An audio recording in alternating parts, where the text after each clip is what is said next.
வணக்கம் நிகழ்ச்சி மூலமாக உங்களை சந்திப்பதில் பெருமகிழ்ச்சி அடைந்து வாழ்க்கையில் வெற்றி பயன் நோக்கி பயணம் செய்து கொண்டிருக்கிறீர்கள். இந்த பயன்கள் நிச்சயமாக வெற்றி பெற என் அன்பின் வாழ்த்துகள். நீங்கள் நல்லா இருப்பீங்க.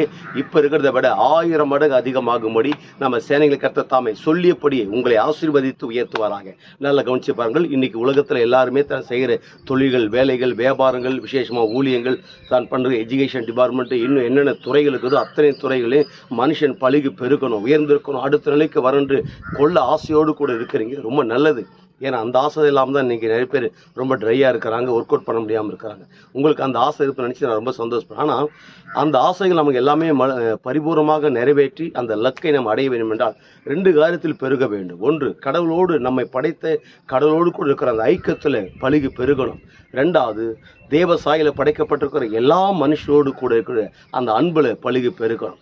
ஆனால் தேவனோடு கூட அந்த உறவுகள் குறைஞ்சிட்டு சக மனுஷன் மேலே கசப்புகள், எரிச்சல்கள், புறங்குறுதல், விரோதங்கள், பகைகள், இப்படிப்பட்ட நெடுங்காலமாக இருக்கிற அந்த தொடர்புகள் இதெல்லாம் வாழ்க்கையில் இருக்கிற பெருக்கத்தை தடை செய்துவிடும். அடுத்த லெவலுக்கு முன்னேற முடியாமல் இருக்கும். அதனால் முதல்ல இந்த 2 காரில் பெருகுவோம், தேவனோடு இருக்கிற ஐக்கியத்தில் பெருகுவோம், சக மனுஷனோடு கூட அந்த அன்பில் பழுகி பெருகும். அதன் பிறகு நடப்பது என்னங்க, உங்கள் வாழ்க்கை வேறு லெவல். உங்கள் தொழில், உங்கள் வேலைகள், உங்களுடைய வியாபாரங்கள், உங்களுடைய பிஸ்னஸ், உங்களுடைய கான்ட்ராக்டுகள், உங்களுடைய விசேஷமாக ஊழியங்கள் எல்லாம் வேறு லெவலில் கொடிகட்டி பறக்கும் பாருங்க. அப்படி கொடிகட்டி பறக்கும்போது சும்மா இருக்க மாட்டீங்க, நீங்கள் கீழே இருக்க மாட்டீங்க, மேலாக இருப்பீங்க. நீங்கள் வாளாக இருக்க மாட்டீங்க, தலையாக இருப்பீங்க.